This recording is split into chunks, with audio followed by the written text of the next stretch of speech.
Can you kill something that big?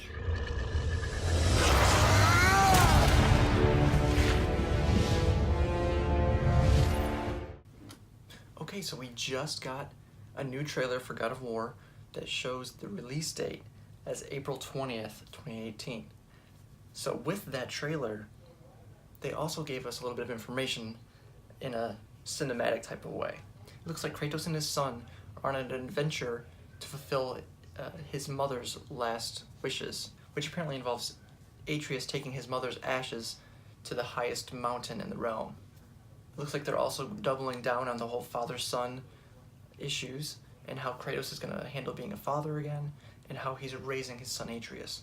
We'll just have to see how everything plays out. It looks like there's going to be some elements with Kratos and his son kind of coming to terms with being more than just regular humans and how they're going to impact the world or influence the world with their abilities. Now, I'd also like to look at some of the new gameplay mechanics and things that are going to be implemented in this version of the game. Do not drop your guard. Come.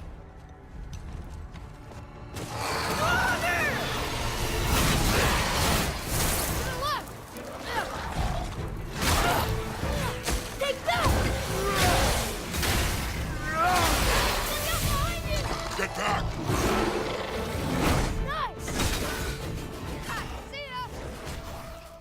With this new iteration, we are moving away from Greek mythology and into Norse mythology.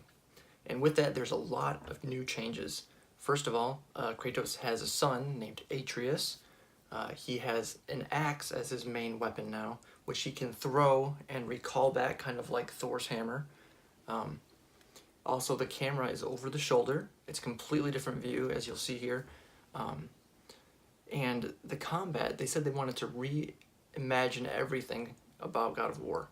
So, and before it was kind of just hack and slash. There's a big guy, there's a little guy, you just run up to him and you start hitting everybody, it doesn't really matter. But in this game, they wanted to add a little bit more strategy to everything. So certain enemies might try to stun you, or they're immune to certain attacks.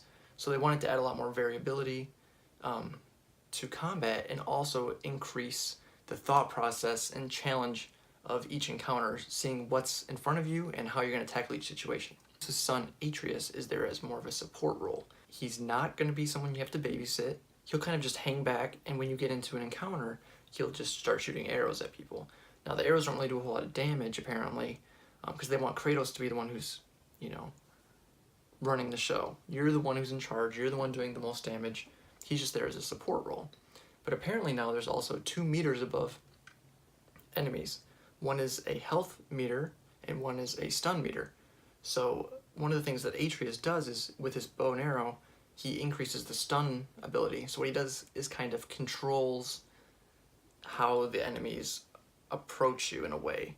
But again, Kratos is the main player. But they have said over and over again that you won't have to babysit him. He's just kind of there, and it kind of adds a different dynamic to the encounters.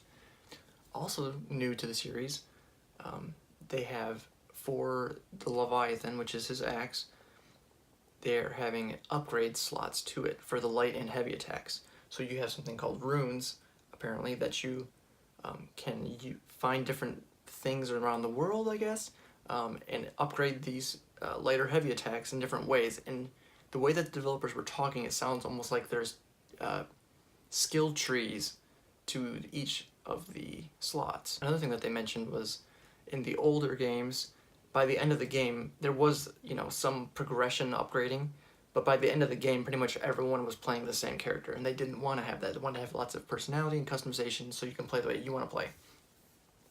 So you're going to have these runes is one way to do that. Another thing is there's going to be a crafting system of some sort. They're keeping pretty quiet about the details of it, but apparently when you're exploring the world, you can find chests that have different material components that you can use to craft different armor or items that, you know, upgrade Kratos in different ways, aesthetically and in combat. So we'll see how that turns out. Overall, I think they're making lots of changes that are going to be positive to the game, adding a lot more depth, even changing the camera angle to over the shoulder. It puts you closer to the combat so you feel like you're more in it, and you just, you know, get into the visceral, you know, hacking and slashing, and you really feel like you're part of it. All that being said, I think this iteration is going to be amazing. I really enjoy all the changes that we're seeing with combat, and even adding, more customization to your character, both through combat and aesthetically, and in giving motivation and incentives to explore the world is always a good thing, I think. So we'll see how it turns out, but I would not be surprised if this ends up being one of, if not the best games of the year. So we'll just have to wait and see if it's as good as the hype is making it up to be. If you enjoyed the video, please give it a like and subscribe to my channel by clicking here, or watch another video by clicking here. Thank you. We are not men. We are more than that. The responsibility is far greater.